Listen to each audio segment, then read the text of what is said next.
Assalamualaikum warahmatullahi wabarakatuh. Perkenalkan, aku Rahmiati Sarifah. Di sini aku ingin menjelaskan tentang game yang aku buat. Game yang aku buat ini nama gamenya itu adalah Forgotten World. Di sini aku akan menjelaskan dulu latar belakang project yang aku buat. Jadi game yang aku buat ini itu ada sebuah insiden di tahun 1998, yaitu Rumah Sakit Harapan.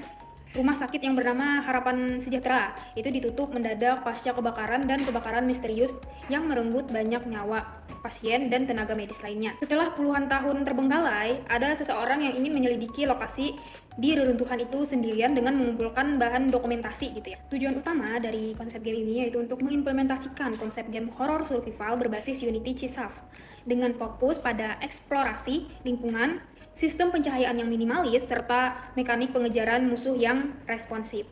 Oke, baik. Berikut adalah tampilan game yang saya buat.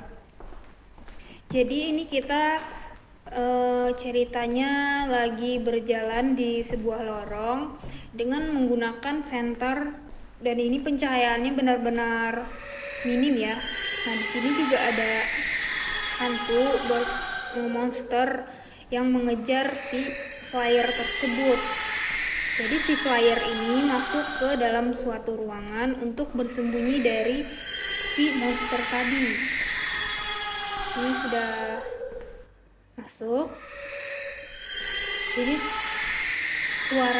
suara jeritan hantu ini masih tetap terdengar ya, sampai benar-benar hilang, berarti hantunya juga hilang. Oke, kita lanjut ke ruang sebelah sana untuk memastikan hantunya ini bakal muncul lagi. Soalnya itu aku atur di 20 menit pertama hantu itu muncul, dan 30 detik hantu itu bertahan, kemudian 20 detik lagi hantu itu muncul gitu, kayak dan seterusnya. Dan di sini terdengar suara jeritan dari hantu itu, berarti hantu itu sedang muncul dan berjalan mencari kita. Dan di sini kita akan menghindar sampai hantunya ini hilang dengan sendirinya. Kan tadi bertahannya 30 detik aja ya. Nah, di sini sudah hilang. Baik, di sini aku akan menjelaskan apa aja sih tahapan-tahapan dalam pembuatan game yang aku buat ini. Yang pertama itu ada di hierarki. Nah, di hierarki itu ada flyer, dan di dalam flyer itu, maksudnya itu anaknya itu ada main kamera, dan di main kamera ada lagi yang namanya center kamera untuk mendeteksi center tersebut. Kemudian di situ ada bangunan, atap, lampu, engsel pintu, dan hantunya. Dan juga di situ ada terdapat satu ghost manager ya, yang spawn point itu adalah titik di mana hantu itu muncul secara random. Nah, aku kan menemukan aset-asetnya ini maksudnya itu tidak membikin sendiri, tetapi aku mendownload secara gratis di Unity Asset Store. Lalu aku ekstrak dan timbullah di project aku ini. Jadi aset-aset ini tidak semuanya aku bikin sendiri ya, tetapi juga ada beberapa aset yang aku download di Unity Asset Store. Di situ ada berbagai macam aset yang kita butuhkan, tapi ada juga yang berbayar, ada juga yang gratis. Jadi aku pilih yang gratis aja. Nah, di sini juga ada terdapat engsel pintu, yang mana engsel pintu ini aku prefab, dan juga di sini ada berbagai script ya. Ada script door untuk membuka pintu itu secara otomatis ketika kita ngeklik di keyboard. Nah, terus di sini ada smooth speed-nya untuk kecepatan membuka pintunya itu seberapa cepat. Nah, terus di sini aku tambahkan box collider biar dia itu berfungsi gitu ya scriptnya. Di sini juga ada navmesh object scale supaya si hantu tadi nggak menembus pintu gitu, jadi dia udah tahu. Dan di sini engsel pintu tadi aku prefab supaya memudahkan aku agar tidak mengcoding kedua kali, soalnya kan di situ tuh ada canvas juga dan ada Kalau nggak salah ada kanvas, ada panel dan teks juga di situ. Jadi aku gabungkan aja biar nggak ribet. Di inspektor di Ghost ini terdapat beberapa ada animatornya, terus ada skripnya, ada navmesh agennya supaya si hantu ini tadi bisa bergerak gitu. Di situ kan kecepatannya aku atur 5 biar dia itu nggak terlalu cepat, nggak terlalu lambat juga gitu. Setidaknya tidak melebihi kecepatan si flyer gitu. Lanjut di sini ada audio source. Audio source ini untuk suara hantunya tadi. Nah, suara hantunya tadi aku mendownload audionya ini kalau nggak salah di Pixabay Audio kalau nggak salah ya.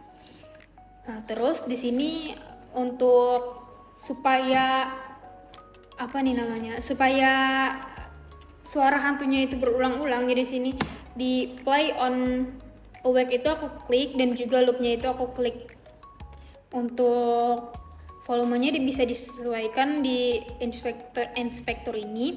Terus di hantunya ini juga aku tambahkan capsule collider dan riggy body. Biar apa? Biar dia tadi terhubung kan, maksudnya itu ke detect dengan pintu tadi, biar dia nggak ngenembus pintu gitu. Nah, kemudian di sini ada Ghost Manager.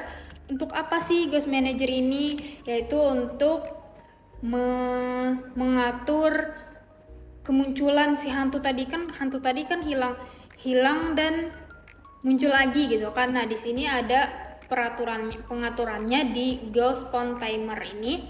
Di scriptnya itu ada internal delay untuk beberapa detik baru muncul gitu hantunya. Nah, untuk aktif durasi ini berapa detik dia bertahan di game itu, maksudnya tuh berapa detik dia keliling-keliling baru hilang lagi gitu ya. Oke, di sini kita masuk ke dalam bagian aset. Di aset sini kan sudah ada prefab, terus di sini juga ada audio, 2 audio saja yang aku perlukan. Di sini juga ada banyak script, yaitu pertama ada script camera collider, door, ghost control, ghost span, jalan kaki, terus player interaksi dan player move. Untuk jalan kaki ini itu merupakan script yang ketika kita berjalan itu masuk gitu ya kan. Ketika kita klik W untuk berjalan itu terdengar suara jejak kaki. Nah, disitulah di script itulah kita mengatur itu. Di sini terlihat beberapa aset ya aku gunakan yang aku download di asset store Unity lah intinya. Ada 3 kalau nggak salah, itu ada bangunan tadi, hantu sama center. Itu terpisah ya teman-teman, soalnya ada beberapa yang menurut aku itu tidak sesuai gitu, jadi aku cari lagi di aset lain. Oke teman-teman, jadi di sini setelah aku menampilkan berbagai aset yang aku ambil di aset Unity Store, nah di sini juga di bagian engsel pintu itu terdapat kanvas utama, yang mana kanvas utama ini ada juga maksudnya tuh kanvas scalernya, grafik rise scale-nya juga kan. Nah, di situ ada panelnya, yaitu ukurannya gitu. Nah, ukuran kotak kecilnya itu. Tapi di sini aku sembunyikan teman-teman. Padahal di sini kan tulisannya di situ ada teks untuk membuka pintu. Tetapi di situ aku sembunyikan biar nggak kelihatan. Seharusnya kan kalau didekati itu pintunya muncul tulisannya. Nah, di sini aku sembunyikan. Karena apa? Karena di prefabnya itu tidak berfungsi gitu. Jadi ya udahlah aku samakan biar tidak, maksudnya itu biar tidak pakai tulisan aja gitu, tapi tetap bisa berfungsi ketika kita mengklik huruf E untuk membuka pintu. Jadi kalau misalkan kita mau menutup pintunya lagi, kita tekan E lagi gitu. Jadi huruf instruksinya ini untuk membuka dan untuk menutup ya teman-teman. Kalau untuk berjalan itu kita pakai huruf W untuk berjalan dan S juga untuk mundur. Kemudian ini juga ada mouse untuk ke arah melihat ke segala sisi juga. Terus kalau misalkan kita ngeklik huruf maksudnya tuh kontrolnya ini, jadi kita bisa kayak melihat ke segala arah, entah ke atas atau ke bawah atau kemanapun gitu. Sekian penjelasan dari aku, semoga bermanfaat bagi kalian dan semoga dapat dipahami ya untuk kalian. Dan sampai jumpa di penjelasan-penjelasan berikutnya.